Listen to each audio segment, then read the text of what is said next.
Good morning. How are you doing today, Catherine? I'm doing great. That was a great intro. Oh my God, I can't believe that you've got a fourth season here. This has been one of the most exciting journeys in podcasting because you take us into these small towns and areas of the country where things have been left behind, but not when you show up. It's time to get to the story. Yes, well, thank you. I know I always say this. This is our wildest season yet because it's one of the biggest. The death of Ebby Stepik is one of the biggest unsolved cold cases in Arkansas, and yeah, I do things that I've never done in previous seasons. She was 18. She went missing in 2015. Her abandoned car was found in an area of West Little Rock called Shalimont Park just a couple days later.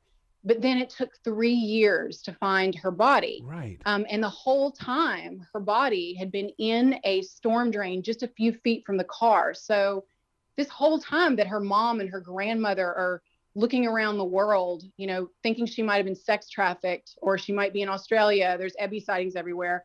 She was right there the whole time. So it's just it started there and it just got worse. It seems like everybody's on the radar, but nobody's been prosecuted. It's like, okay, who, what, where, why, when, and how, and we're not getting any of that. Yeah, well, that was another, look, a couple of themes keep popping up, and I don't want to throw law enforcement under the bus. There's some great investigators out there. There were some mistakes made that have been well documented by the police early on. For example, failing to look in the storm drain was a pretty big one. The new investigator on the case, or the one who he's not on it anymore, but Tommy Hudson, who took over the investigation from the first detective, he was the one who said, hey, it doesn't really matter what's gone wrong in the past. Let's go look in those storm drains again. And he did find Ebby's body. But now, yes, you're exactly right. It's years later.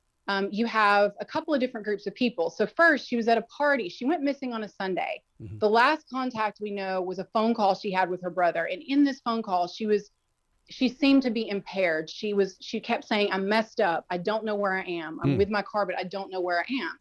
And we know that on Friday she'd gone to a party. And again, this is where the media story ends up not being exactly correct. The rumor for years has been she was gang raped by 4 guys at that party. She was videotaped. And that's not exactly what happened. She did go to a party. She had what we believe started out as a consensual sexual encounter with a guy. She started to believe that he had a video and that he'd taped her without her permission. And that was what the exchange was about. She's basically on Saturday, she's Googling, I was videotaped without my permission and how to report a rape. The police did search those guys' phones eventually, but because they didn't subpoena them immediately, it was like, they just give you this line. They can't rule anyone out. Right. They can't rule anyone in. It's very frustrating. So we had to go back and talk to all these people and find them. What is it like to go into an old story looking for new leads? I mean, that in itself, you've got to really be sniffing out everything. Yeah, it's a challenge for a lot of reasons. But I've found there are 2 things that you can use that are big weaknesses, but you can make them your strengths. The first thing is we have no access to the police file. Okay. And to be honest, on my first case, Rebecca Gould's case, I almost stopped there. I was like, how in the world am I getting the information? But the upside is we know that every single piece of work we do, we know how we verified that information because we did it ourselves. We're not just relying on what the police are telling us. And as things have moved on with this investigation, that's been a big advantage because the investigator now on the case just told Ebby's mom like a few weeks ago, police have had the timeline wrong this entire time after 6 years. So they thought they knew where she was on Saturday night, that she was safe, but now they don't know. And then incredibly, a few weeks after that, Ebby's mom just told me, he said, the detective said, we are, my working theory is that she crawled down there on her own, which is absurd. What? Yeah, absurd. Especially that is absurd. And so that's why I went down in that manhole myself. No. Into the 13-inch wide concrete drain underground when I'm claustrophobic. I went down there myself. Oh my God. Couldn't have happened that way. Oh my God. Because that reminds me, when my wife's mother was murdered, I went into the closet where they found her body and I just sat there and I wrote. And I can't imagine what you went through because spirits don't move. What did you experience? It was scary. It's funny. People say, well, don't you get scared knocking on doors? It's really never. I never get scared with things like that. I take precautions, but I don't feel that primal fear. But I felt that primal fear because you have to go in first. You have to crawl down into the to pull up this heavy manhole, Yep. crawl down this ladder, pull the manhole cover over you, which is very heavy, and then feel around in the dark to find the 13-inch wide pipe, and you have to shimmy in there. My partner had to pull me out by my ankles. Oh my God. Mm-hmm. And it slopes down. So you can hear, well, you'll never hear the unedited version on the air of what I said, but it was pretty graphic. I was really scared down there. The idea that a young woman who was obsessed with her, her outfit was always on point. That's what her friends say. Her makeup was always perfect. She wanted to be a cosmetologist. She's the child of 2 hairdressers. She's not crawling down in a manhole with human urine. No. She's just not. No, not an 18-year-old because you felt how heavy that metal is. There's just no way an 18-year-old is going to pick that up and do that all by herself. It's so heavy. I mean, I guess theoretically the FBI apparently did some sort of reenactment and they had a smaller agent do it. I guess I could lift it, but I'm 5'11" and 128 and she's like 5'2", 110. So I don't know, circumference wise, there's not a huge, but she's still smaller than me. I'm like a foot taller than her. And I got to tell you, I really struggled with it. The idea that you could do it in the dark as it's getting dark on a Sunday, like when you're impaired, messed up, out of your mind, there's no way you're going to do that. Right. And then pull it over your head and then feel around in the dark because her cell phone wasn't with her for the pipe. Someone put her in there. And it was someone very familiar with that part to know it was there. That drain pipe was there. You got to know it's there. You can't see it from the top. Jeez. I wish I could have been a fly on the wall with the meeting that you had with your producers and stuff like that when it came to editing out what you really said going into that pipe, because it's a moment that would ring, but at the same time you had to have known that we can't do that. Well, I don't, to be honest, I have a lot of trust in my awesome producer, and I'm not there during the editing process. Mm-hmm. She makes the donuts. I just put all the ingredients in there. So she does all that, but it's funny. Like I write the episodes and she does that. And I mean, there are times when I have cursed during an investigation, and I had someone ask me the other day about the little E, the explicit thing. And I said, yeah, that's going to stay there because I'm not going to tell a parent that they can't, express frustration. Right. And sometimes I'm going to express frustration. I'm not going to put all of it in there because that would be, a different story, but I reserve the right to curse sometimes during a murder investigation. Now, that's all there is to it. This took place in Arkansas. I'm in the South. I know how tight-lipped the Southerner can be, but I also know how gossip can, it's like playing the telephone game. By the time it gets back to you, it's all changed. How funny. We just did Ebby's mom, who has done a lot of outreach. She's totally amazing. She's just a warrior. And she's one of the reasons that she's really the main inspiration for me getting on the case in the first place. We just did Dr. Phil, and Dr. Phil said the same thing. He was like, it's a game of telephone. And I said, that's a word I used during the first season of Hell and Gone a lot.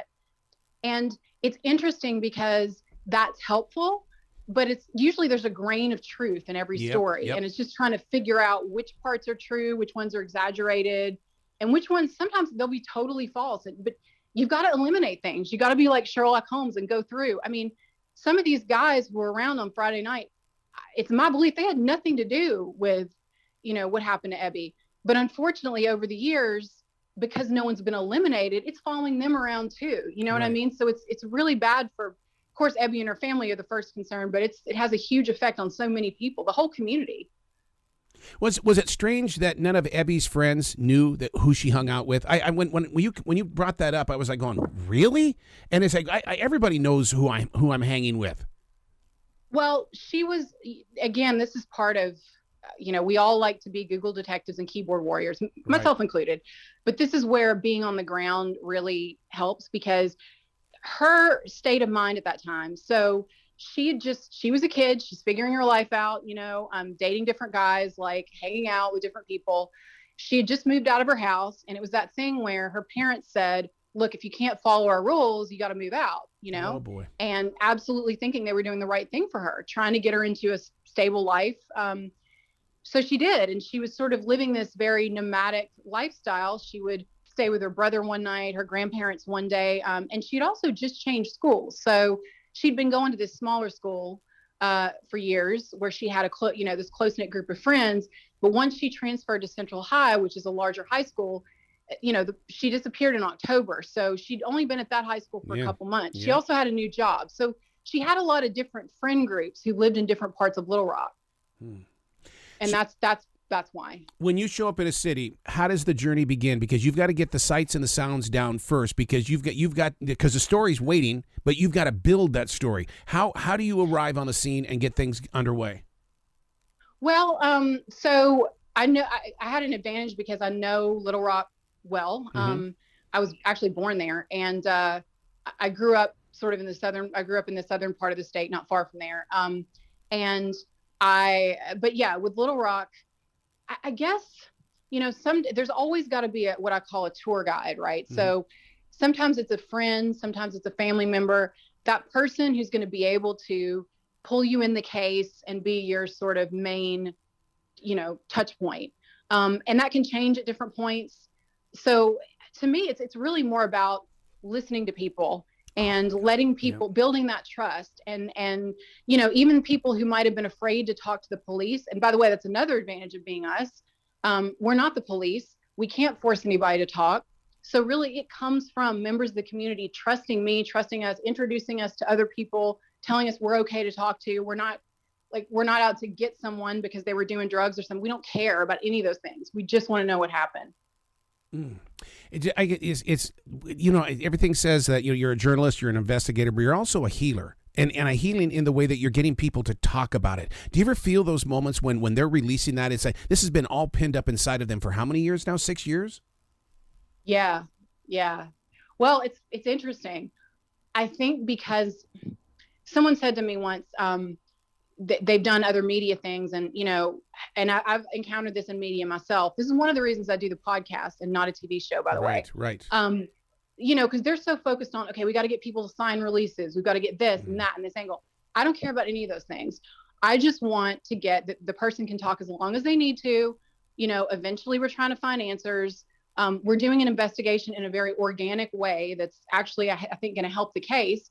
And I think people know after talking to me, like, I'm not going to re-traumatize people for no reason. Mm-hmm. I'm doing it because I'm trying to get an answer. If I wanted to just, I could probably, just recap cases, not go out in the field and put myself in danger and make more money just sitting in my pajamas. And I'm not doing that. I want to be out there working on these things. It's my passion. I want to find answers or do the best I can to help get justice for these families. They deserve it. In creating the podcast, once again, this is the 4th season of Hell and Gone. I mean, you're a smarter student today than versus what you were the very first step, like the first season and stuff like that. So do you go in there knowing what you're going to find, or are you as shocked as we are when you bring it up? Because no, and that's another way we're in my opinion very different. Before I did the podcast, I had so many TV producers. They're like, oh, it's a great story, but we got to know the ending before. And I'm like, well, no, it's a real investigation. Well, the audience wants closure. I'm sure they do. The families want some closure too. I just, that to me, that I never let that stop me. No, the only difference between now and then is that now we, as a production, we're better organized, which helps me. I have more support. And, success gives you like more support in the field.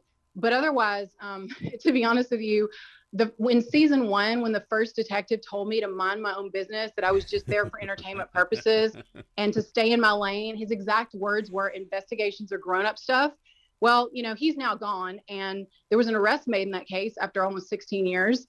And I'm not saying it was just because of the podcast, but I absolutely believe the podcast helped put a spotlight in a lot of things in that case that weren't there before, because I happen to know for a fact that investigator was focused totally on someone else who was the wrong person.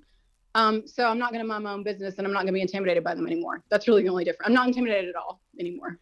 Just ignore it. How many police officers or detectives are reaching out to you saying, hey, Catherine, can you come to our town next? We want to be on that waiting list.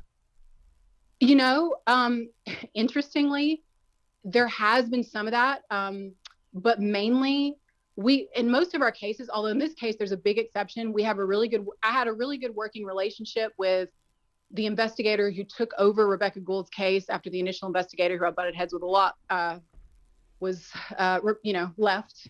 I have a good working relationship with Tommy Hudson, the former investigator on Ebby's case. So there are definitely wonderful people in law enforcement out there. But in so many cases, we get zero cooperation. I mean, we don't have, and in this case, we have zero access to the case files. I think police easier for them to be able to say, okay, there were mistakes made early on, let's move it on. Let's take a fresh look and not be afraid, to do that. And the other thing I really think needs to happen, we need to change the law. The law that says that police can classify something as I'm using air quotes, open and active investigation for decades on end needs to change. We need to make it a year or two and then it becomes public. Let someone else take over. That's what I think. Do you feel like Aaron Brockovich when you go in there? Because you're digging and you don't stop. No, I honestly, what do I feel like? I don't know. Yeah, people say, don't you ever get scared? And I'm like, occasionally I do, especially when I'm in a manhole. But, I'm more pissed off than I'm scared. I'm pissed off that there's so many unsolved homicides, that so many missing, especially women, especially, people of color, are treated as like their cases don't matter. And that's not right. And that needs to change. And, I'm not going to be told to mind my own business anymore. Yeah. It's not happening. One of the things I've always loved about Hell and Gone is that, so many podcasters will put their entire seasons up. And, I cheat. I'll go to the end, find out what's going on, and then I go back into the story. I love how you I can't. You bait us. I love that you give us that episode, and then it's like, God, I got to have another one. And then we wait for it. Yeah, but can I tell you, the reason for that is not, it's funny. It's like, it's not some big master plan. It's because I'm actually still doing the investigation. I have found the best way. No, seriously. I'm doing it in real time. By episode 3 came out today. By episode 4, it is in real time. And literally, I can tell you, that's the reason we get the community involved. So when I tell the audience, you are an active part of this investigation, when they hear things on the podcast, they start calling and responding. And it's an actual real-time investigation. That's not just a tagline. That's actually what's going on, because I'm now writing next week's episode as we speak.